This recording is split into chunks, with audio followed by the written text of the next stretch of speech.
கொடுத்து அதோட square root கேட்டிருக்காங்க. ஸ்கொயர் ரூட் கண்டுபிடிக்கிறதுக்கு ஒரே ஒரு வழி தான் இருக்கு, அது வந்து லாங் டிவிஷன். இந்த மாதிரி உங்க பென்சில கோடு போட்டு வச்சுக்கோங்க. ஃபர்ஸ்ட் என்ன பண்ணணும்னா இதுக்குள்ளதான் வந்து அந்த பெரிய எக்ஸ்பிரஷன் இருக்கு பாத்தீங்களா, அதை எழுதுறோம். ஃபர்ஸ்ட் என்ன இருக்குன்னா 4x⁴. எப்பவுமே வந்து அவங்க கொடுத்த அளவு நீங்க எழுதக்கூடாது, அவங்க கரெக்டாகவும் கொடுப்பாங்க தப்பாகவும் கொடுப்பாங்க. ஃபர்ஸ்ட் என்ன பண்ணணும்னா எக்ஸ் டிகிரி மட்டும் தான் எடுக்கணும், இந்த எக்ஸ் டிகிரி மட்டும் தான் எடுக்கணும் எல்லாத்தையும்.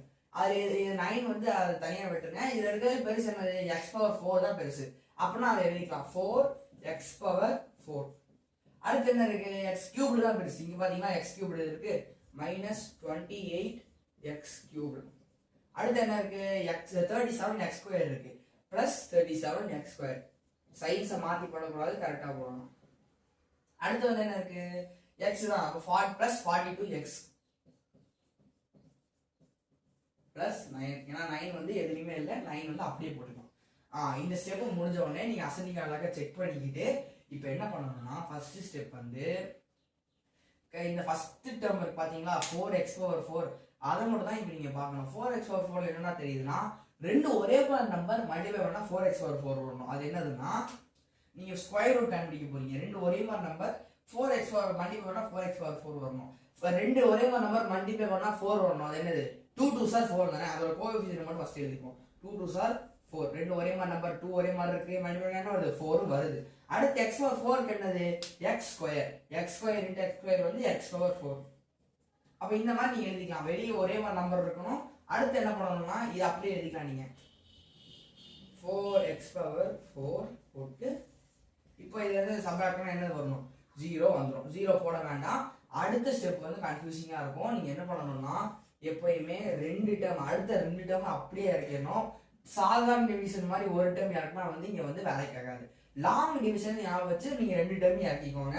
இப்போ ரெண்டு டேர்ம் நம்ம இறக்கிக்கலாமா, ரெண்டு டேர்ம் இறக்க என்ன ஆகும், -28x². சிம்பிளும் சேர்ந்து எழுதணும். எப்பயுமே பிளஸ்ன்னு மட்டும் எழுத வேண்டாம். ஃபர்ஸ்ட் டேர்முக்கு சிம்பிளை எப்பயுமே எழுதிக்கோங்க. 37x² வந்துருச்சு. இப்போதான் வந்து இன்னும் கொஞ்சம் கன்ஃபியூசிங்கா இருக்கும். இதுக்கப்புறம் என்னடா பண்றது அப்படின்னா, இந்த 20x²க்கும் வேலை இல்லை. ஃபர்ஸ்ட் வந்து இங்கேதான் ஒரு சின்ன ஸ்டெப் இருக்கு.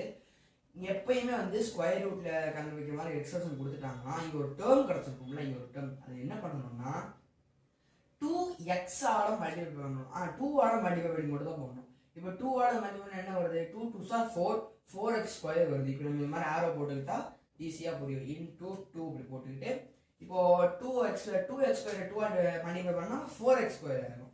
4x² போட்டுக்கிட்டு இதுக்கப்புறம் என்ன பண்றதுன்னா இங்க ஒரு நம்பர் போடணும். அது என்ன நம்பர்னு தெரியாது.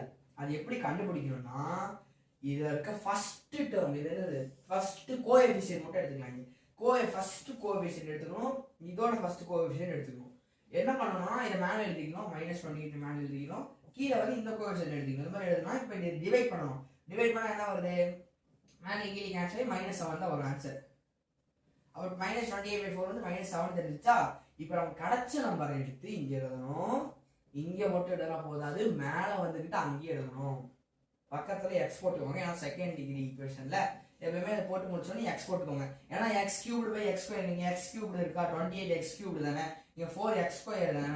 அப்ப டிவைட் பண்ணா x³ வந்து x தானே வரும். அதனால -7x மேலேயும் போட்டுக்கோங்க, -7x கீழேயும் போட்டுக்கோங்க.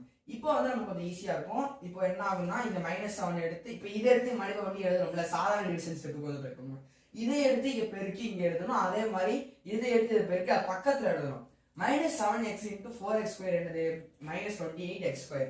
இதை மாதிரிதான். ஏன்னா நம்ம இதை வச்சுதானே கண்டே பிடிச்சோம் -7x. அப்ப ரெண்டு ஈக்குவலா தான் இருக்கும். எப்பயுமே ஈக்குவலா வரலன்னா அது ஒரு தப்பு தான். சம்பளம் எப்படி கேட்க மாட்டாங்க. x³ போட்டாச்சா. அடுத்து வந்து என்னது, இந்த -7x இந்த -7x மல்டிப்ளை பண்ணணும். -7 × -7 வந்து +49. அப்புறம் x × x வந்து x². 7 7s are 49. ஃபர்ஸ்ட் வந்து கோஎஃபிஷியன்ட் பார்ப்போம். 7 7s are 49. x × x என்னது, x². அவ்வளவுதான். மல்டிப்ளை பண்ணது நீங்க சிம்பிளா எடுத்துக்கிட்டா போதும். இப்போ நம்ம என்ன பண்ணியாச்சு, 7x எடுத்து ரெண்டுத்தையும் மல்டிப்ளை பண்ணி எழுதியாச்சு. இப்போ நம்ம சப்ட்ராக்ட் தான் பண்றோம். இங்கேயும் சப்ட்ராக்ட் தான் பண்ணணும், இங்கேயும் சப்ட்ராக்ட் தான் பண்ணணும். 27 ஒரே மாதிரி நம்பர் போச்சுன்னா என்ன 0 தான் வரும். இங்க 37 வந்து 49 போச்சிருக்கு. 37 வந்து 49 பண்ணா நம்ம பெரிய நம்பர் மேல போட்டுக்கலாம், கீழே போட்டுக்கலாம். 37 -49. ஏன்னா வந்து இங்க குறி மாறிடும் பிளஸ்ல இருந்து. இப்போ ஏன்னா மேல நம்ம தான் பெருசா இருக்கு. இப்போ ஆட் பண்ணினா உங்களுக்கு கிடைச்சிடும். 7 வந்து 9 வந்து 7 போச்சுன்னா என்னது, குறி மாதிரி வந்தா கூட்டு கழிச்சுக்கணும், கழிச்சுட்டு பெரிய நம்பர் குறியை போட்டுக்கணும். அப்போ 7 இருந்து 9லேருந்து 7 போச்சுன்னா 2 வரும். 49லேருந்து 4லேருந்து 3 போச்சுன்னா 1 வரும். பெரிய நம்பர் குறி என்னது? பெரிய நம்பர் குறி வந்து 14 தான் பெருசு. அப்போ குறி வந்து மைனஸ். அப்போ இங்கே வந்து -12x² வரும். இந்த மாதிரி சப்ட்ராக்ஷன் ஸ்டெப் வந்து ரொம்ப குழப்பம். ஆனால் நீங்கள் கரெக்டாக எடுத்துக்கிட்டீங்கன்னா போதும். இப்போ -12x² வந்துருச்சா, அடுத்த ஸ்டெப் என்னன்னா இவங்க 2 பேர் இருக்காங்கல்ல, இவங்க கீழே இருக்கிறோம். இந்த மாதிரி கீழே இறக்கிட்டு இப்போ என்ன பண்ணோம்னா அதை அவங்க அப்படியே எழுதிப்போம். 42x போட்டு +9 போட்டு இப்போ போட்டாச்சா. இப்போ என்ன பண்ணணும்னா அடுத்த ஸ்டெப் என்ன இருக்குன்னா, இப்போ நம்ம இங்கே 2ஆல் மல்டிப்ளை பண்ணணும், அதே தான் திருப்பி பண்ண போகிறோம். என்னன்னா இந்த டேர்மை பண்ணக்கூடாது, இந்த டேர்மை பண்ணணும். இந்த 4x² நோ சேஞ்ச் அப்படியே வந்து தள்ளி எழுதிக்கோங்க. ஏன்னா 3 டேர்ம் வரும். 4x² வந்து எதுவுமே ஆகாது, அதை அப்படியே போட்டுக்கலாம். இப்போ இந்த 7x² என்ன பண்ண போகிறோம்? 2ஆல் மல்டிப்ளை பண்ணால் 14x வரும். இங்கே வந்து x எதுவும் இல்லாத ஈஸியாக இருக்குது மல்டிப்ளை பண்ண. நம்பரை மட்டும் எடுத்து மல்டிப்ளை பண்ணிக்கலாம். இப்போ இங்கே ஒரு நம்பர் கண்டுபிடிக்கணும். அது என்னவா இருக்கணும்? போன ஸ்டெப்பில் என்ன பண்ணோம்? இந்த முதல் நம்பர் எடுத்து தான் இதை டிவைட் பண்ணி போட்டோம். அப்போ அதே ஸ்டெப்பில் இதுதான் பண்ண போகிறோம். முதல் நம்பர் எடுத்துருக்கோம். அடுத்த நம்பர் என்னது? இங்கே இதோட முதல் நம்பர் எடுத்துருக்கோம். ஃபஸ்ட்டு இந்த முதல் நம்பர் எடுத்தோம். இப்போ இதோட முதல் நம்பர் எடுத்துருக்கோம்.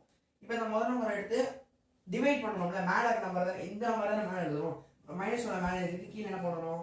4 போடணும். 4 போட்டால் என்ன வருது? ஆன்சர் -3 வருது. ஏன்னா வந்து 12 வந்து மைனஸ் பார்க்காதீங்க. 12/4 வந்து 3 மைனஸ் எடுத்து போட்டுக்கோங்க. இப்போ என்ன வந்துச்சு? -3 வந்துச்சு. அப்போ -3 எங்கே போடணும்? இங்கே போடணும், இங்கே போடணும். 2x² - 7x - 3 இதுதான் வந்து ஆன்சர். ஆனால் நம்ம இதோட ரெக்கார்ட் செக் பண்ணுறது வந்து நல்லது. 3 × 4 எவ்வளவு? 12. மைனஸ் சிம்பிள் இருக்குல்ல, நம்ம -12x². -12x² வந்துருச்சா. அடுத்து என்ன பண்ணணும்? 3 × -14. -14 -3 × -14 மைனஸ் இன்ட்டு மைனஸ் ப்ளஸ் ஆயிரும். அப்போ 3 × 14 கண்டுபிடிச்சாலே போதும். -14 × -3னா என்ன ஆகுதுன்னா மைனஸ் ப்ளஸ் ஆயிரும். அப்போ என்ன ஆகும்? 14 × 3 மட்டும் கண்டுபிடிச்சா போதும். 14 × 3 எவ்வளவு? +42. அப்போ +42 வந்து என்னது? அதுதான் வந்து ஆன்சர். நம்ம +42x போட்டுக்கணும். அப்புறம் -3 × -3 என்னது? 9 +9. அப்போ ரிமைண்டர் என்ன கிடைச்சிருச்சு? 0ன்னு கிடைச்சிருச்சு. இப்போ இந்த இடத்துல 0 போட்டால் போதும். இதுக்கப்புறம் இன்னொரு சின்ன ஸ்டெப் இருக்கு. ஸ்கொயர் ரூட் கண்டுபிடிச்சது இடத்த என்ன பண்ணணும்னா, இந்த கொஸ்டின் எழுதிக்கிட்டு ஸ்கொயர் ரூட் ஆஃப் அப்படி போட்டு என்ன பண்ணணும்னா, கொஸ்டின் எழுதிக்கிட்டு ஸ்கொயர் ரூட் போட்டு அந்த மொத்த கொஸ்டின் நீங்கள் எழுதிடணும். என்ன பண்ணலாம்? நீங்கள் இந்த ஆர்டரில் எழுதுனாங்க, இந்த ஆர்டரில் எழுதுனா பரவாயில்ல, நான் கொஸ்டின் எழுது பெட்ரு. மேக்ஸிமம் நீங்கள் இந்த ஆர்டர் எழுதிக்கிட்டாலே வந்து புரியறதுக்கு ஈஸியாக இருக்கும். ஏன்னா இதை கொடுத்தா இது வேறு இது வேறு வச்சுப்பீங்க. இப்போ இந்த ஆர்டர் அப்படியே எழுதிக்கலாம். 4x⁴ -28x³ +37x² +42x +9. அவ்வளோதான். இது போட்டாச்சா. இதுக்கப்புறம் என்ன பண்ணணும்னா ஈக்குவல் டு போட்டுக்கோங்க. ஈக்குவல் டு போட்டு ஸ்கொயர் கோடு பென்சில்ஸ் போட்டுக்கோங்க, பெருசாக இருக்கும். அழகாக நீட்டாக போடுங்க. இஸ் ஈக்குவல் டு போட்டு மாடுலஸ் போட்டுக்கோங்க.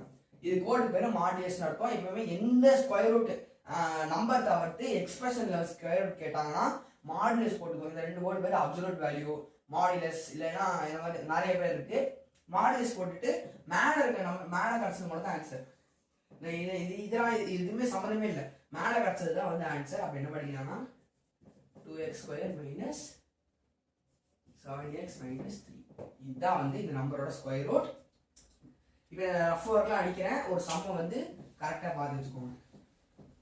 இந்த ரஃப் ஒர்க்லாம் போட்டு நீங்கள் ரஃப் ஒர்க் வந்து சம்மில் வந்து கொண்டு வரக்கூடாது. இப்போ ரஃப் ஒர்க் போட்டு இந்த மாதிரி மாற்றி மாட்டி பண்ணிங்கன்னா தப்பாயிடும். அப்புறம் என்ன கிடச்சிது? 2 இந்த மாதிரி மாட்டி போனோம்னா இதை வந்து நீங்கள் அப்படியே போட்டால் இந்த மாதிரி தான் போடணும். சம் இந்த மாதிரி தான் இருக்கணும். இப்போ கடைசியாக வந்து இந்த ஸ்கொயர் ரூட் கொஸ்டின் எழுதிட்டு கொஸ்டின் ஸ்கொயர் ரூட் எழுதிட்டு இந்த வேல்யூ வந்து இந்த மேலே கிடச்சது பார்த்தீங்களா, அதுதான் ஆன்சர். இந்த 0 வந்து ஆன்சர் கிடையாது, மேலே கிடச்சது தான் ஆன்சர். மாடுலஸ் போட்டுட்டு தான் நீங்கள் வந்து என்ன பண்ணணும்? 2x² - 7x - 3 எழுதணும். ஸோ இந்த ஸ்கொயர் ரூட் கண்டுபிடிச்சாச்சு. இந்த சம் கன்ஃபியூஸ் பண்ணிக்காதீங்க. இந்த சம் வந்து ரொம்ப ரொம்ப இம்பார்ட்டன்ட். அடுத்த வீடியோவில் நம்ம 37 கொஸ்டின் பார்க்கலாம். Bye guys.